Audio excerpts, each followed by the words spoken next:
Good morning, everyone, and welcome. This is Joe Scarice, live at Clubhouse, live at the Creative Bird Strategies podcast, providing you education, networking, and strategy every week, Sunday morning, 9 a.m. Happy to be here. Another great week of real estate networking and opportunities. We'll get started here in just a few minutes. We're going to invite some our peeps and some of the clubhouse followers in the room. So we'll get started here discussing multiplying yourself in real estate. A lot of people think I multiply myself, but it's a lot of smoke and mirrors. And we're going to talk about a couple facets of this. I'm pretty excited about it. I think it'll be a really unique discussion. So let me get some things in here and get started. Give me just a few minutes. I want to thank everybody for checking in here with us this morning.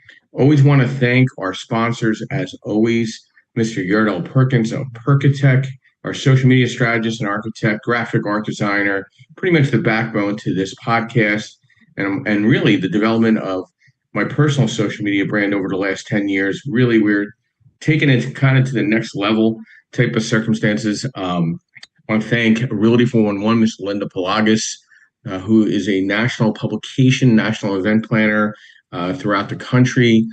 We've been in a line for the last several years post-COVID.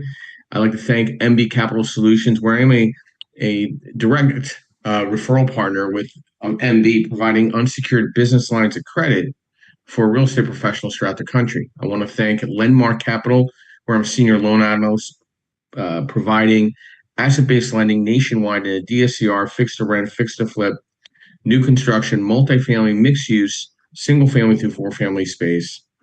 And I'd like to thank Elite Dealmakers, where we are in association with New Jersey and in Philadelphia for some networking events that we collaborate every month. And I'd like to thank TCS Property Management and Maintenance, where my licenses are held for real estate, providing property management and maintenance services along the eastern coast, out probably pretty much east of the Mississippi. We have presence in various markets throughout the country there. So, little update here on events, which one is very exciting. We are aligning with the Owners Club and Sub 2 community, and through John McAllister, we are now going to be hosting events in South Jersey, North Jersey, Philadelphia, Lehigh Valley, Connecticut, Delaware. We're probably going into the fall, providing also Saturday events in Harrisburg and Philadelphia. I think we already have a Saturday event in Philadelphia, second Saturday of every month. We're going to go into Harrisburg.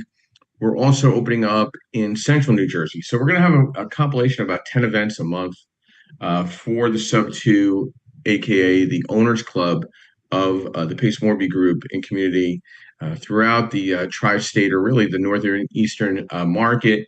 I'm also coming up, I'm speaking at the Southeastern Expo in Greenville, South Carolina, as well as the Mr. Landlord Expo in Indianapolis, Indiana, coming up in June.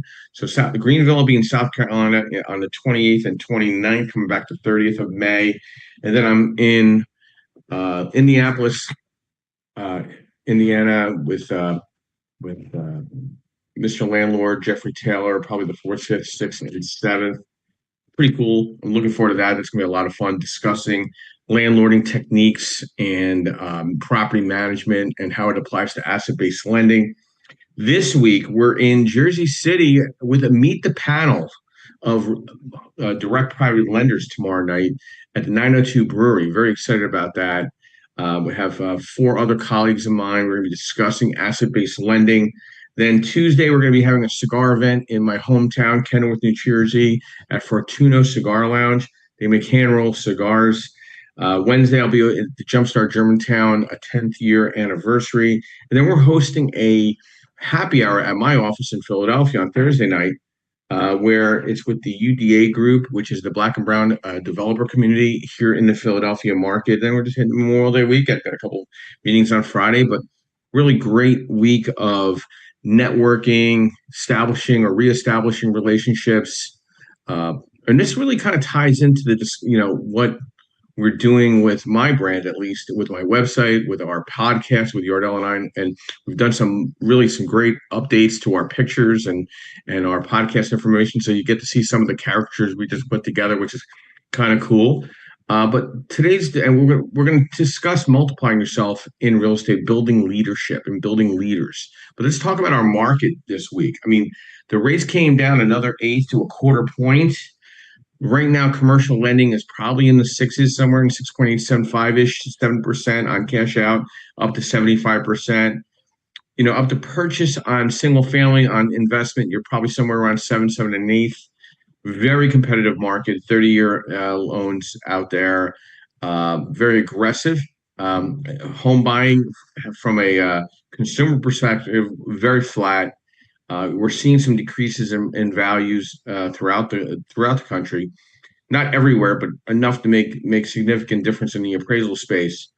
On the fixed to rent, fixed to flips side, rates are down as low as 8.99. A lot of brokers are coming to the front line and correspondents looking to get involved in the white label products with a lot of different lenders, including ourselves. So you're seeing an aggressive push of broker work and correspondent work getting involved in the mix of white label marketing. I don't see the tariffs making any significant impact right now. I think the media is trying to put this scare into the circumstances. I really don't see concerns where it's slowing down the investor. I see still a very aggressive tone at all the events that I've been attending this past week.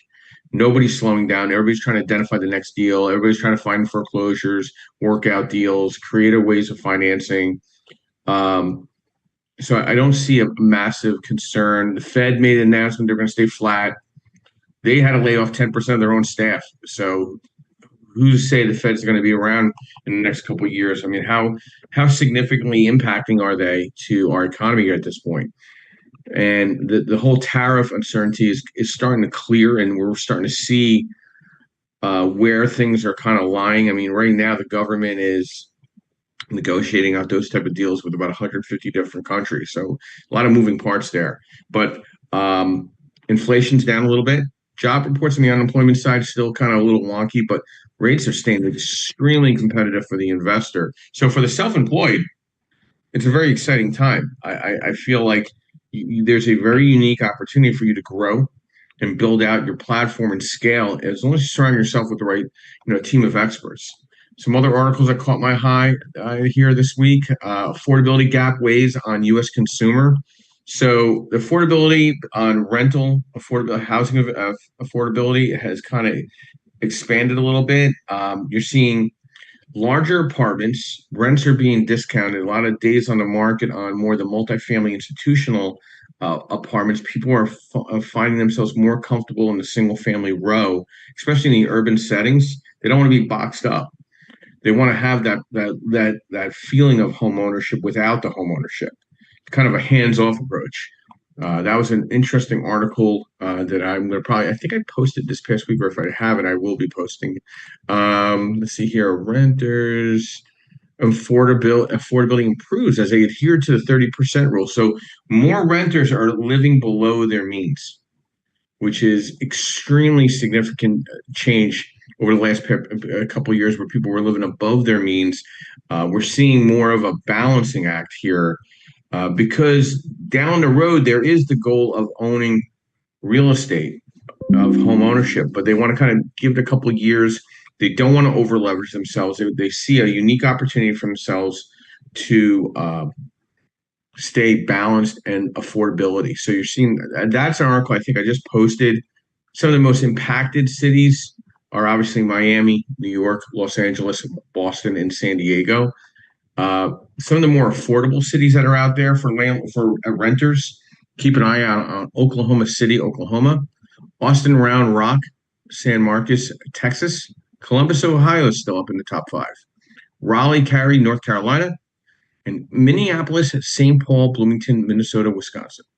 So there's very interesting markets and affordable rental markets. This means also a significant sign for the landlord to identify as well. The barrier of entry there might be a little better. Let's get started with our discussion today. Multiplying yourself in real estate and building leaders. So I put some thought to this. The phrase multiplying yourself sounds like a very powerful mission statement or slogan aimed at leadership development within the real estate industry. I put a couple ways of how you can refine or expand it depending on your goals, branding, training, coaching. You know, Refine slogan options. You want to think about it. Multiply your impact, building real estate leaders, or from agent to leader, multiply your legacy in real estate, or empowering your real estate pros to lead, grow, and multiply. Develop leaders, duplicate success, dominate real estate. Lead the way, multiply yourself, and build real estate giants. So, whether you're a real estate agent or a real estate investor trying to build out a team, you need to kind of find that way or that niche to scale and find the entrusting other team members to work with you in a leadership role. So it's a very fast moving pace in what our space is. So you got to who are the most important people in your team of experts, how to multiply yourself as a real estate professional, right? Obviously, a good real estate agent, buyer and listing specialist, right? There's agents that are very good at buying or listing. I very hard to find both that could be perfect at it or really good at it. Also, a transaction coordinator.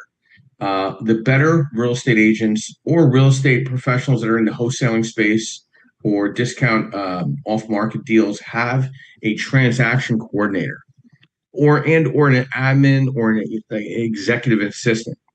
And then do you have that real estate attorney to go to bounce stuff off of the legalities, the structuring of a partnership or the selling of a property?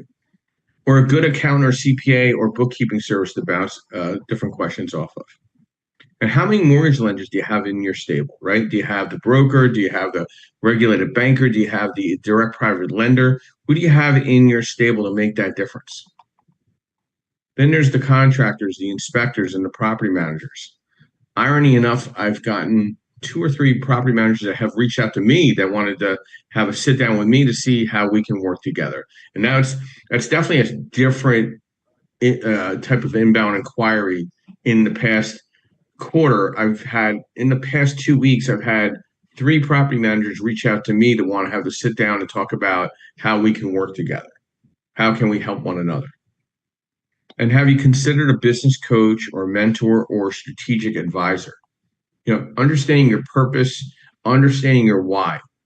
The way that we run our mastermind events throughout the Northeast region is I always ask people what is their why in a 30-second elevator pitch. Who you are, what you do, and what is your why. And there's no reason why you can't get bullet pointed down in 30 seconds.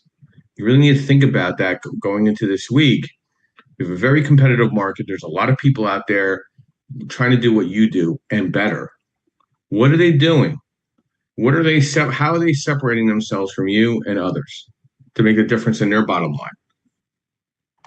Then there's virtual assistants. I made a conscious decision this past year, probably 6 months ago, maybe longer than that.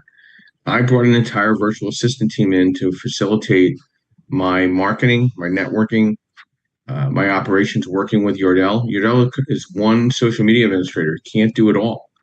So we had to build out a team that we can trust and train to separate ourselves from the rest.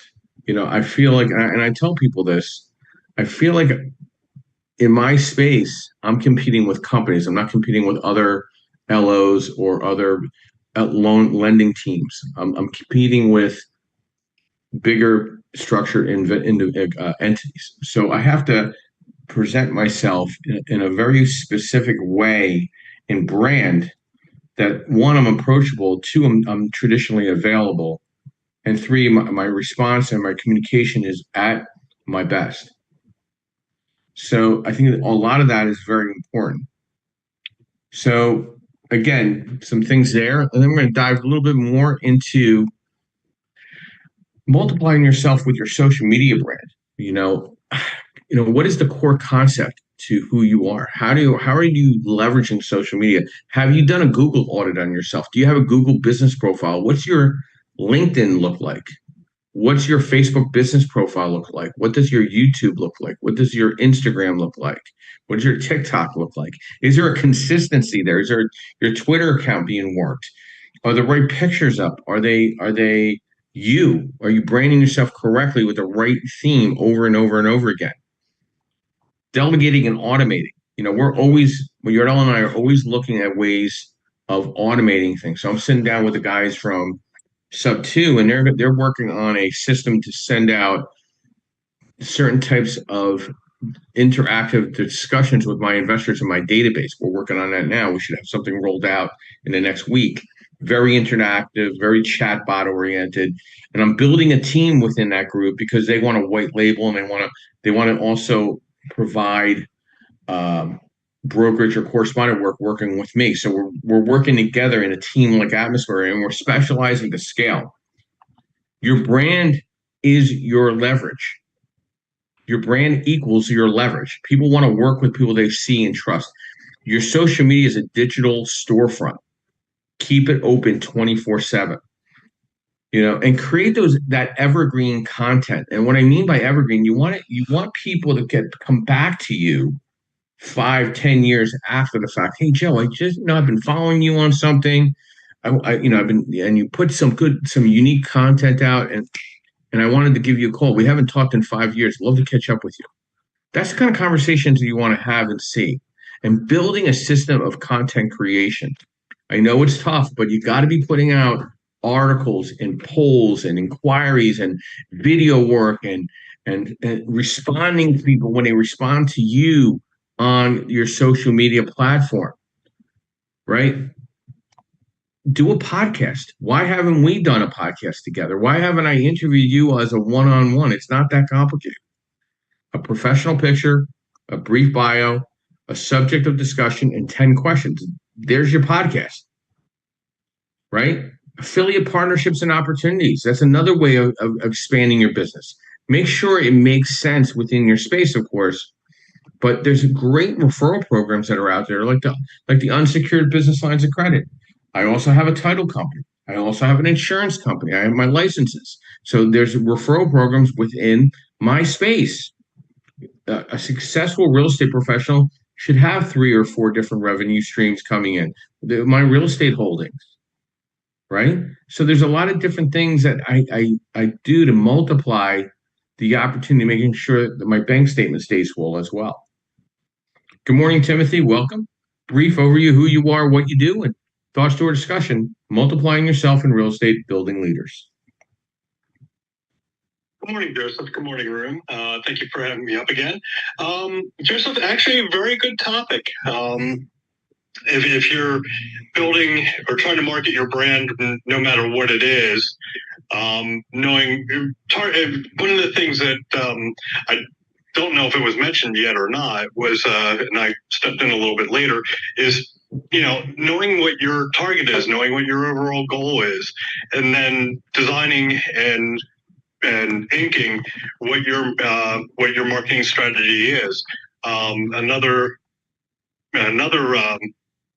idea would be that I would have on this as well is run that by people who are subject matter experts in marketing, social marketing, getting having your name rise up into the Google searches by knowing what the right AdWords are or what the right buzzwords are to trigger that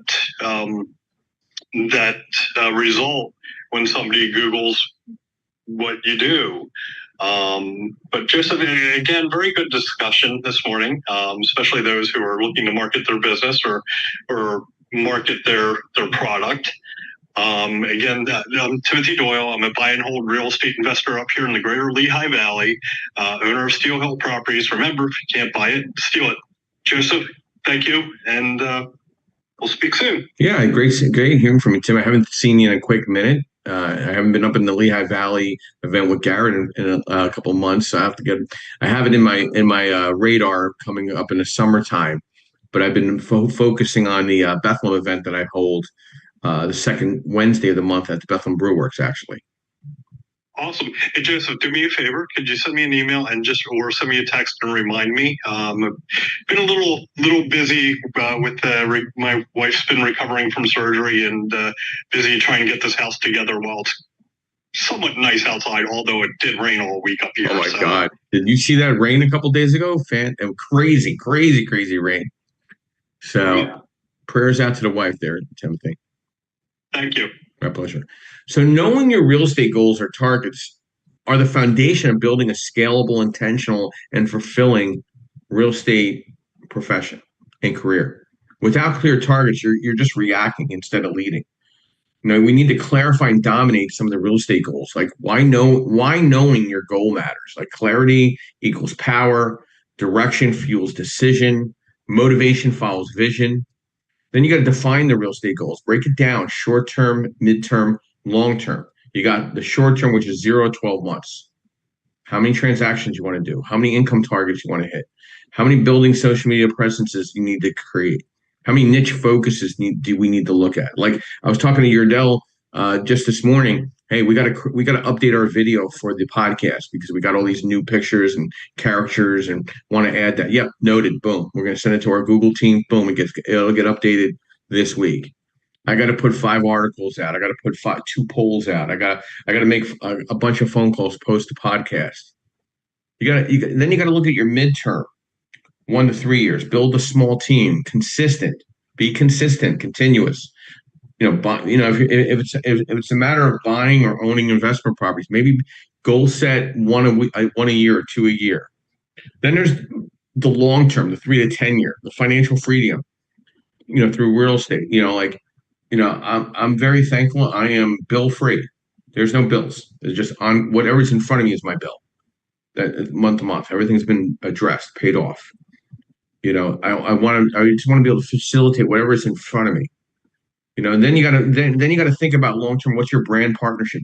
Like me, like is Lenmark my brand at this point? Like, are we together? Is it going to be the long-term haul? Are we going to grow together? We're going to get sea legs together, and are we going to recognize one another at the top? And then what are some of the smart targets? Like, I want more clients, be specific, be measurable, be achievable, be relevant, time-bound, right? Time kills deals. And reserve engineer your plan. Like, how many deals per month you want to do? How many leads needed per week? How many inbound leads you want to take on every day? Don't tell me you want to take on 100. I want to take on the right leads.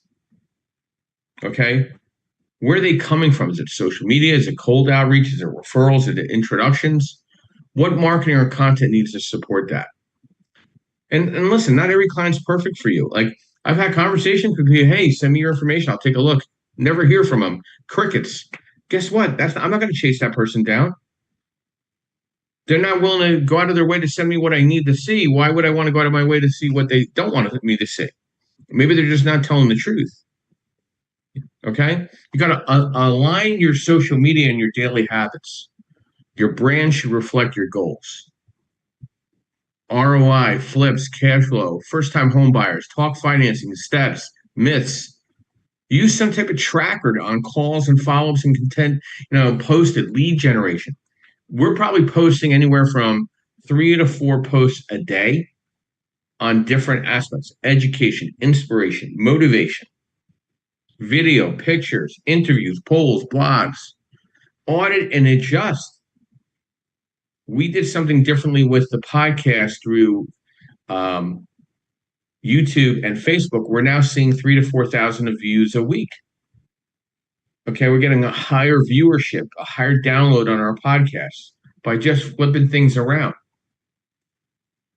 What needs to change? What is working? What is not working? Are your goals still aligned with your lifestyle vision? Your goals should match your life, not just your ambition. Joe, don't chase $1 million a year if your real dream is freedom and time with family. Build smart, not just big. Good morning, Felix. Brief overview of who you are, what you do, and thoughts to our discussion, multiplying yourself in real estate building leaders. Grand Rising, Joe. Grand Rising, everybody. Felix Buchanan Sr., Buchanan Biz, Buchanan Team, the JLix Group, also a team leader of a real estate company. I think the discussion is definitely very great. You came up with, and Tim said a lot of good things, some that I'll piggyback on, some that I'll, add to. Definitely, what are your goals? You got to know what it is that you're aiming for. You got to know why you're going after it. That is your game plan. That's your business plan as to this is what I need to accomplish. This is how many people I need to talk to every week, like you were saying earlier, every month, every year. Real estate is a numbers game. How many people do you talk to? If you talk to 100 people a week, out of that 100, maybe 10 the 20 may actually respond. Of the 10 to 20, only about 3 to 5 are actually going to move forward. So you need to know your KPIs. How many people do I need to talk to? In what genre, with figuring out what your niche is.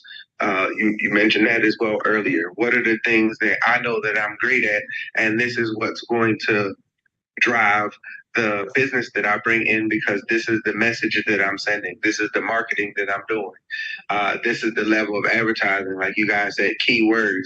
A lot of the stuff you have to figure out what your plan is first before you just jump out there and say, oh, I'm going to spend money in these different areas because you can go ahead and spend money and then it'll be a waste because you didn't properly, figure out what your niche was and why you needed to market that way.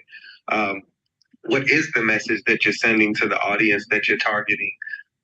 Because of the fact that this is your plan, this is your niche, because you just don't want to send out a message that, oh, I'm advertising this, and then you can't complete whatever it is that you done sent the message out about because your message wasn't clear due to the fact that you're not having the proper plan. What partnerships do you have? Who are you attached to, and making sure that the people that you're partnered with are leading in that particular field. They are giving you the proper advice. They are pulling their weight within the partnership because you can have a partnership that you're doing all the work. Then what was the benefit of that? Again, short-term and long-term goals. This is what you need to do in year one. This is what you need to do per quarter so that it equals out to what your 3 and 5 year and 7 year plan is. Education, definitely being a market leader in what it is that you're doing to get the education, to make sure that the information that you're putting out, make sure that you have the right mentors, make sure that you're listening to the right podcasts, listening to the right information on YouTube, so that you know that the information that you're passing on to your clients and your sphere of influence, that you know that the information is very much factual because people will check. And then, of course, knowing your KPIs. You got to know what it is that your target of how many, as I was saying earlier, people that you need to talk to, knowing all your numbers so that you know that this is where your level of success is. You know that if you talk to this amount of many people, if you put out this level of advertising, you put out these postcards, you're paying attention to where everything is coming from. So you know where you need to spend more money at in the future and where you need to pull back at. And that's my knowledge for the day. Felix, thank you for coming up as always. So let's talk about some of the pros that you've seen in results by being part of this new team that you're working with and managing out. How's it going with you? It's coming along. A couple of them quit. 2 or 3 agents left because of the accountability. A few of them are doing better. It's been a little bit of a fight because a lot of them, from a mindset standpoint, my broker partner gave them a lot. So, if I don't want to work with this client, he would give them a client. So he never really put them in a position to have to fight for themselves. And a lot of them, the mindset, that's really more what I've been working on than really honestly working on sales, because a lot of them need to be replaced and we need to bring in new agents, just to be honest. Yeah, I mean, spoon-fed leads don't really lead to anything. Like, I know of groups that buy leads. I think that's the worst. I mean, to be honest with you, buying leads, I think if you're not out there, I mean, listen, you're in the Baltimore market. There's 10 events a month that your team can go to, right? And meet 20 people. Now, if they all meet, 2 to 3, if they're out 2 to 3 times a week, whether it's chamber related or investor friendly related, they can meet somewhere between 50 and 100 people a week. That's your lead base. That's the best kind of leads because it's introductions, reintroductions, um, moving forward, connecting with them on LinkedIn, staying in touch with them, collaborating on a podcast, collaborating on an event together for that matter, or teaming up with them at other events, right? You're spearheading in the meeting. I mean, have you thought about that and kind of set a requirement? Hey, we need to get out there twice a week, not once a week, twice a week, to one real estate related event and one neutral business to business type event. Have you kind of set that standard yet, maybe, or thought about that? And have you got any feedback on that as well? I did.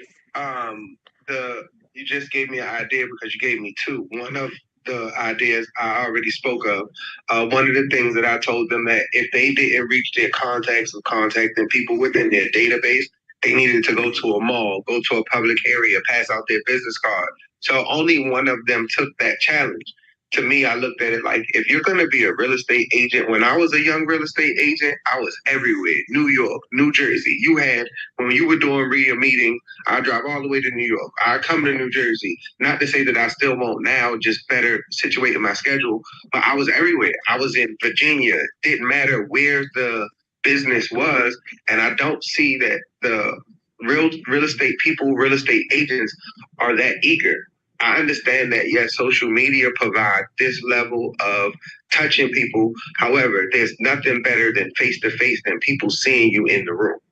Oh, I absolutely agree. I'll give you a great example. So Thursday night, I didn't feel like driving. I was busy the whole week. I was getting kind of winding it down. Then I knew I had to go leave for North Jersey for a wedding that I was at yesterday. And I decided to do something local, something that was just, within 20 minutes. Also, I was going to be able to grab dinner with my wife afterwards. I said, hey, hon, why don't we go to an event together, right? She's in the massage therapy environment. She has a chair massage company. She has a school with massage therapy licensing. So the chair massage was the segue. Every time I was talking to a couple of young ladies about real estate related, hey, by the way, my wife, Donna, is right here. She offers chair massage, for maybe you want to consider that for a some type of thank you to your clients or a maybe appreciation day, something. And they're like, oh my gosh. And they all start talking.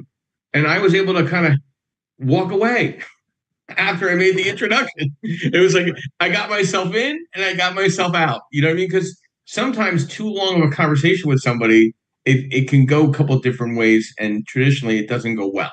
So I was able to kind of like hand somebody off to somebody. Like when I ran into you, Felix, yeah, it was good seeing you, but did I hand you off to a couple of people and move on to other people? Absolutely. I already know you. Right. You know what I mean? It wasn't like we got to recreate the wheel together. We leveraged one another. You talked to a couple of people, you introduced them to me, vice versa, because we wanted to move through the room. We wanted to work the room.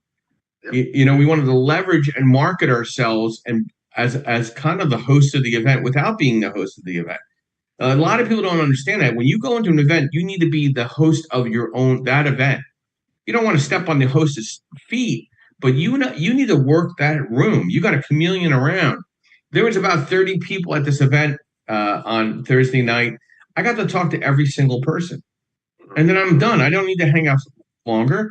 I'm not there drinking buddies. We're not long lost friends. I left. We did the Irish goodbye and we rolled and went and had dinner. And you know what, Felix? I had better follow-up with at least 3 of the people. Immediate follow-up the next day. Everybody got an email that I got their cards, whoever had a card or texted me their information. They got an email. Thank you for meeting with me. I really appreciate the time. If there's anything I can do to assist you, this is what I do. If I can make an introduction, please let me know. And guess what? I had 3 or 4 people follow up with me right away. Yeah, but I think also, like you said, to piggyback something that you said earlier in the conversation, which was we basically became the host of the room. No disrespect to the guy that was there, but we both provided more significant value than him because of our experience. So same here. About about 4 or 5 of the people they did reach out to me, and I'm currently working with them.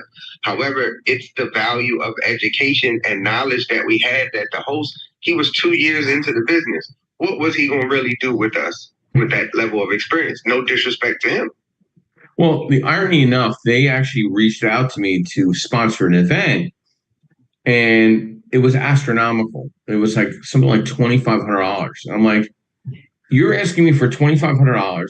I don't know any of the people in your room, and you're not going to allow me to speak. And there's really all I'm doing is paying for your food for your event. I'm like, no, I'll take a pass. I'll just. How much does it cost to just attend? Oh, it's $49. Guess what? I'll pay $49, and I'll get as much out of that room than the $2,500. I'll bet the difference of that the $49 and the $2,500 that I'll get more return for my money if I decide to come. Absolutely. It's not always smart to spend big money. Sometimes the mentality to marketing and networking is more British Bulldog versus Spanish Armada. You don't always have to spend thousands of dollars. Sometimes it's just a matter of showing up and being present, having a business card, looking clean cut, ready to go. Be there 20 minutes early. Be there when the host is setting up and introduce yourself, or the hostess. Hey, can I collaborate with you next time and putting an event together? I'm thinking about putting something together. There's nothing wrong with that. Like if I was going to do something in Baltimore, I'd call you. I know you. Right. Right now, we're getting as close to Baltimore as Harrisburg right now. So like to me, that's a little more. I'm focusing on that. Will Baltimore be on my radar in the second quarter, the last quarter of the year, maybe, or the first quarter of next year? There's only so many goals you can fit in what we do and getting and expanding our fishnet, right? Right. So the great question, and thank you, Felix. Sure. A powerful prompt for personal branding and interviews and listing presentations or social media content. You got to break down how you identify and communicate what separates you from other real estate professionals. Start with some differentiator categories. Where do I offer something others don't or do better? Like Felix brought up a very good point. The gentleman that was running the event, very nice individual, but like it was in the business about 2 weeks comparatively to where Felix and we didn't make him feel uncomfortable. We kind of leveraged him out. We asked him a lot of questions to help him progress in the discussion. But then we took advantage of that because people saw that we were very interactive in the room. We worked that angle the minute that we broke for networking. So we provided and showed our expertise in deep market knowledge of a specific area or niche. So you got to find niche or niches. You can't do too many niches because then you look scatterbrained. Where's your experiences lie the most? Like, where are your strengths? Is it staging? Is it interior design? Is it renovation? Is it lending? Is it real estate sales? Is it buying or listing side? Focus. And you got to be very service-based. You got hyper-responsive communication. You got to reply quick or text back, hey, I'm going to get back to you right away. Concierge level service, moving assistance, contractor connections. Lifetime client support, not just a close and ghost model. I tell everybody that does a fix to rent, fix to flip, or DSCR, we close a loan. I don't disappear. Please email me. Everything. CC me on everything so I can help you keep moving forward. And brand marketing based. Strong social media presence to promote, custom video tours or drone footage or digital marketing strategies. I mean, if you're seeing a lot of my new blog posts, whether it's on LinkedIn, Facebook, Instagram, all of it is very interactive, very video oriented. Okay, we're just taking it to the next step. I'm enhancing my budget, and I'm seeing better results. I'm seeing better communications. I'm seeing better qualitative inbound. Right? Getting 100 calls is great. Getting 10 really great calls is awesome. And you want to be relationship based. Strong local network equals off-market deals and faster closings. Reputation built on integrity, referrals, and results. And then you got your mindset values based, right? You got to be empathy and driven approach, making clients feel safe, not sold. Educational, not transactional, especially for the first time individuals that are either buying a home for themselves or buying a new investment property, the nervous Nellies, right? Hustle plus heart. Treat every deal like it's your own property. And then you got to combine hard and soft skills like clarity, confidence, and leverage. So you're not just making a move, you're building a future. And what separates me and combine data-driven strategy versus human first service. So, there's only so much robotic AI that'll accomplish work. The personal touch, the personal call, like having these long drawn out text message conversations. Just call the person. Oh my gosh. Like sometimes these texts are just going forever. I'm like, I just had to get on a call with you. I just want to, I get a kick out of the Facebook Messenger legends. They want you to give the entire schmeal on Facebook Messenger without talking to you. That's not going to work with me. Eventually, if you don't want to talk to me, we're not going to do a deal together. It's a pretty easy equation for me. Personalized relationships to me are so important. That's what separates me, I feel, from other real estate professionals. Right? What's your paired commitment to help them have a much better close or much better circumstance to what you're doing, whether it's buying or selling? The best differentiators aren't just what you say, but how consistently you show them in your content, your client communication, and your results. So when you come back to Felix, and I'll go back to Timothy. Timothy, you got a few thoughts to what I just went over? Timothy going once. Timothy going twice. We'll go to there you go. Sorry about that, Joe. It's okay. Sorry about that, Joe. No, I'm trying to find the unmute button. Honestly, no, the thoughts are all right on. Completely get it. And the topics that Felix had brought up and networking and getting yourself out there. There's, if that's your main drive of business is, my business model is a little different because I am still currently an FTE, a double FTE now. Well, actually part-time one spot and full-time with running projects with a local hospital. So that has been keeping me busy, Joseph, as you may know. But someone, if this is their, primary bread and butter, this is what pays the bills and keeps the lights on, then really align yourself with what your business model is. Get out there, meet people, show your face, get to know somebody. Face value has a lot to add to when you're looking at creating business deals. Again, it also depends on what your entire business model is, what you're putting out there. For example, if I'm, in real estate, as many of us are, we're not going to want to go to like a widget or a rubber ducky convention to make connections in real estate. So, Joseph, everything you and Felix had put out there is very good material. So again, Timothy Doyle, Steel Hill Properties. Remember, if you can't buy it, steal it. Thank you, Jim. Thank you, Timothy.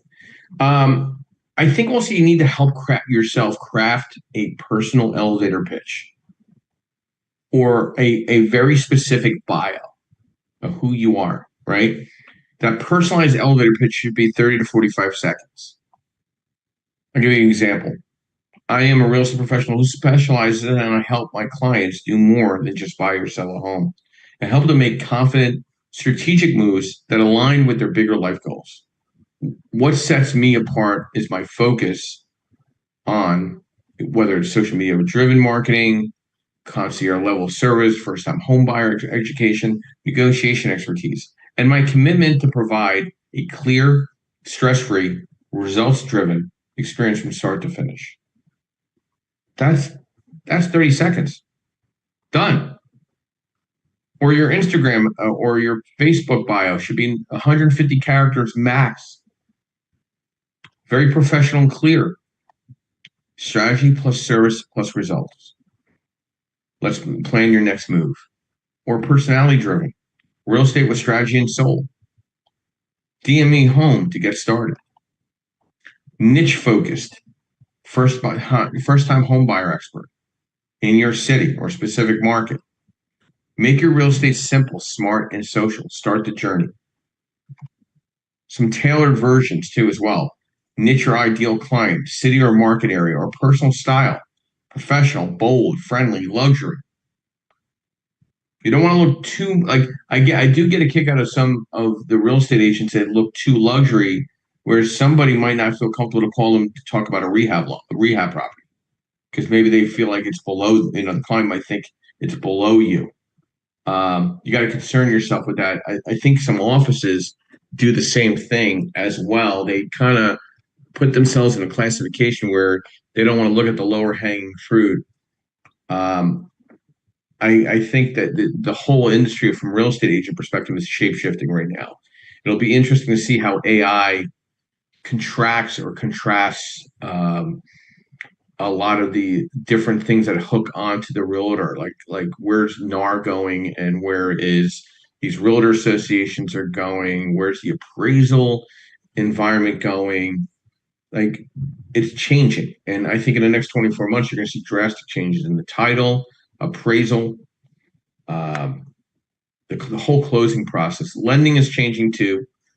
A lot of AI is being infiltrated. I mean, like I said, I'm spending more money now on social media in the last year than the previous 5 years, because I see where it needs to be spent. It has to make sense.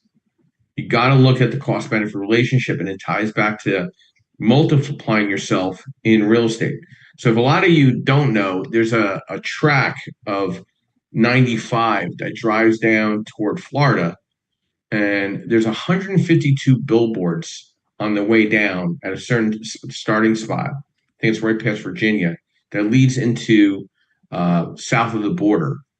It's a fireworks warehouse, and there's 152 billboards.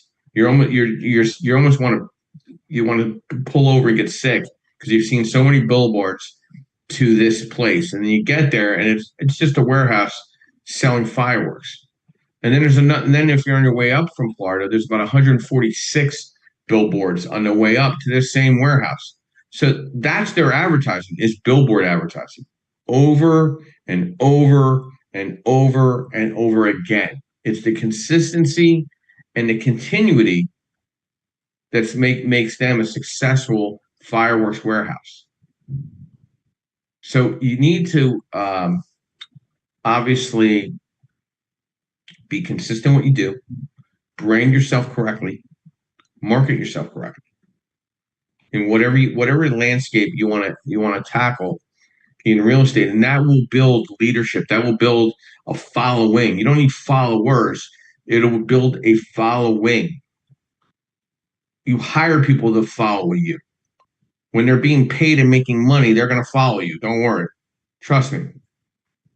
If they're seeing a financial benefit being aligned with you, they will follow you. That's how Team of Experts work. We're a very service-oriented environment. Felix, any thoughts to so far the discussion on multiplying yourself in real estate building leaders? Yeah, my final thoughts would be something that you mentioned just again. Like, I was going to add that AI is going to be very important as moving forward. There are a lot of people that are scared of it. They think, oh, they're replacing humans, this, that, and the third. It really isn't. If you get to learn it at a platform right now that it's new to everybody. Why? Because all of the information that AI is generating and discovering and everything, it's new.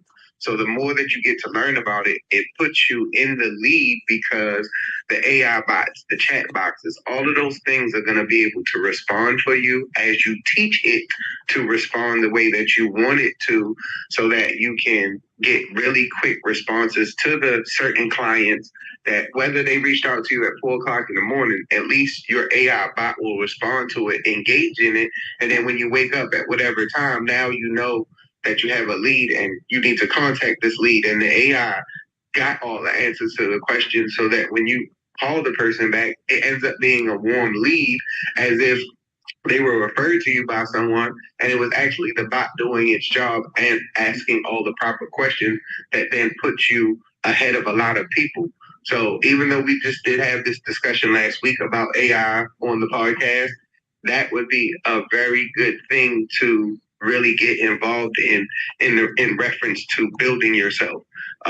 That's the way that the world is going, and I think that that would be very, very beneficial for everyone to, even if you're not interested in it now, to look into it to get to better learning. And that's my extra knowledge for the day.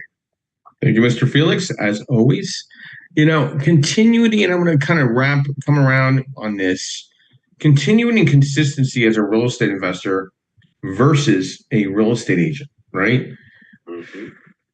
The question is, both continuing consistency are critical in both real estate investing and being an agent, but how they show up and impact your success is different. I'm going to break it down, and Felix, I'd love to get your feedback on this.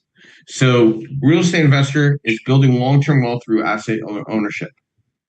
The income model is passive, rents, equity, flips. The time frame is long-term vision. Clients may be solo or work with lenders, tenants, and partners. Now, the agent earning income through transactions and services. The income model is active, very more commissions, referrals, services. Time frame is short-term, mid-term sales cycles. And the clients work directly with buyers, sellers, and landlords. So, as an investor, the mindset's different. You're buying and holding strategy. Your market fluctuates, right? It continually builds experience. More deals, the better your eye for value. As an agent, your reputation build and brand builds over time.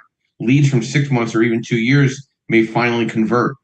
And momentum snowballs for agents are more consistent. You are, the more your name is top of mind. It's like the grocery carriage technique.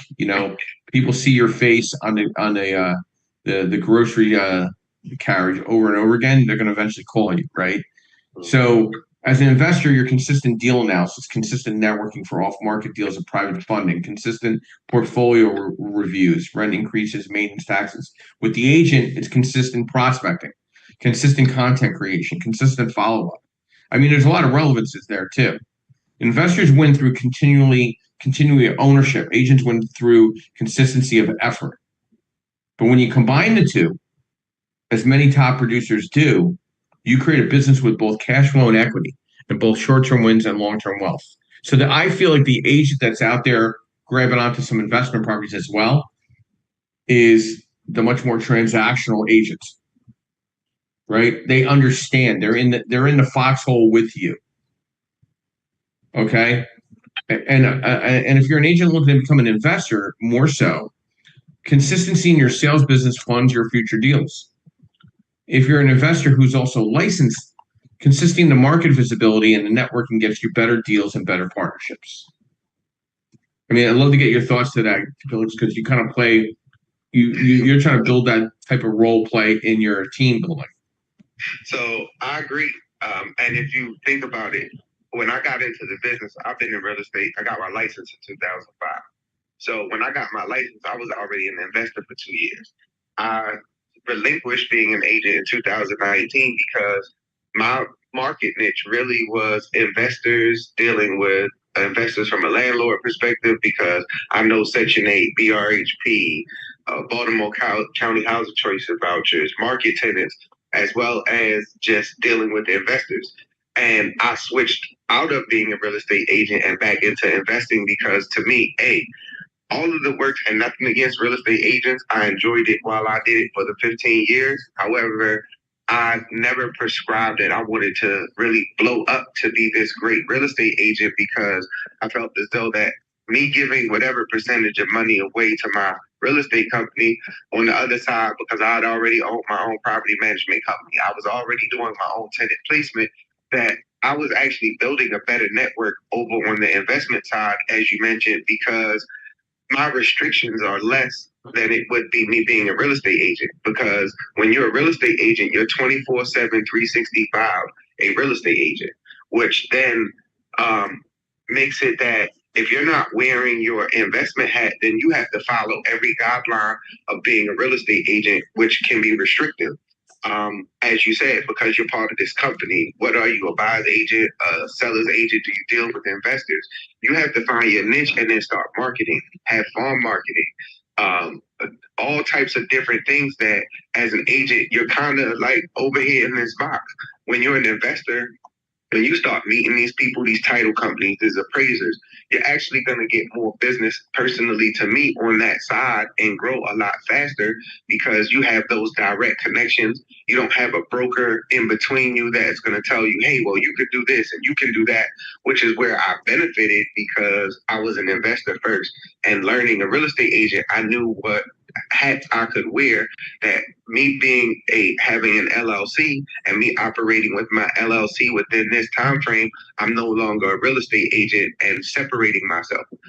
One piece of great advice that I would give to people: never market on your email signatures your business if it's not the email for your business. Example, if you're a real estate agent and you got your real estate agent signature and then under it you have your business, separate it. Never market the two together, because if something ever happened in your business, they can drag your real estate side of things into it. And again, that's my knowledge for the day. And I always appreciate being able to have these discussions with you, Joe, as well as helping others on the platform. Thank you for the opportunity as always. Thanks, Felix. And how important is your real estate brand? Your real estate brand is everything, especially in a saturated, trust-based, relationship-driven industry. It's not just about your logos or colors. Your brand is your reputation, perception, and positioning in the market. So when people meet me and, hey, I've heard about you, Joe, I say, well, guess what? All your opinions about me are absolutely correct. They start laughing because I'm sure people have varied opinions about me. But the one thing they could all agree is I'm extremely direct. I'll never bullshit you. I don't have time for it. And I don't think you have time to be bullshitted either. And I think, to me, number one is breathing. And then number two is telling the truth and winning together. Okay. I think your brand is your first impression before you even speak, right? You can do all the Google searching in the world, but when you talk to somebody and you embrace somebody in a conversation, it can go a couple different ways, right? It justifies the higher quality lead in positioning yourself with your brand. People don't remember the agent, like a person that's an agent. They remember the brand. Hey, that person got me to the finish line. They got me in front of the right people. They dominated the listing. They dominated the market for me. They understood the market. You want to hear those type of powerful statements by somebody in third party. Your brand builds leverage and longevity. Yeah, I'm involved in sponsoring a lot of these events. It's because my brand is expanding and has already been there. I'm just leveraging a little bit more. Okay, I can hold an event in California if I choose to. I'll still get 20 people at the room because I'm confident in my brand that I have context there that I could leverage that. We're going to get 20 people in the room. I don't need 100. I need the right 20 people in the room. I need the right 5 people in the room. And the consistency of brand builds trust. You will find people to work with you if they trust you. And the brand builds that, right? Whether it's through, and most of it now is through social media, of course. Okay, familiarity breeds comfort. Comfort leads to action. Your brand is not what you say you are. It's what your audience believes you are, right? If you're not actively building it, you're leaving money and opportunity and growth on the table. You need to define your real estate brand identity to multiply yourself in real estate and building leaders within your team. I never find myself a team leader. I want everybody to be leading in the team. Like, Yardell will often say, hey, Joe, you're the founder of this podcast. I said, no. We're co-founders. We found this together. We put the subject together. We put the website together. This is together. There's no founder. We're co. It's all together, right? When we do podcasts on one-on-ones, it's nice. It's comfortable setting. I want to meet people. I want to know people. I don't want it to be painful and cumbersome to put together a podcast with somebody. Either you're going to call me, we're going to talk about it, or you're going to email me the things I need, or we're not going to put it together. Because time has a value to everything we do. It's got to be cost-benefit relationship, right? Everything has a cost-benefit relationship in our space. And multiplying yourself, whether it's through social media, through networking, through events, to however channels you want to be and who you want to be in the real estate space is extremely important. I want to thank our sponsors today. I want to thank Mr. Yardell Perkins of Perkatech. I want to thank our moderators today, by the way, Tim and Felix first. They were fantastic. And guess what? They have no information in front of them. They're vetting this from their heart and their soul and transactional experience. So I want to thank them this morning. But I want to thank Mr. Yardell Perkins of Perkatech, who provides our social media platform, all my crazy ideas that go through my head, just different aspects of what we do from an architectural perspective, graphic arts perspective. I want to thank MB Capital Solutions, where I am a referral partner in the unsecured business line of credit space. I'd like to thank Lendmark Capital, where I'm senior loan analyst, providing nationwide asset-based lending in the DSCR, fixed to rent, fixed to flip, new construction, multifamily, mixed use, single family to 4-family space, strategy advisory nationwide. I'd like to thank Realty 411, Ms. Linda Pelagas, supporting our event and providing national events and national publication for real estate professionals throughout the country. I'd like to thank Lead Dealmakers, where I host events in New Jersey and Pennsylvania. And I'd like to thank TCS Property Management, where my licenses are held in real estate in New Jersey and Pennsylvania, but they provide property management and maintenance services throughout the East Coast, pretty much east of Mississippi, and a lot of major markets, property management presence. And another great event room today with this discussion. We're here every Sunday morning, 9 a.m. Eastern Standard Time. We try to provide the best education, strategy, and direction in real estate for agents and professionals throughout the country.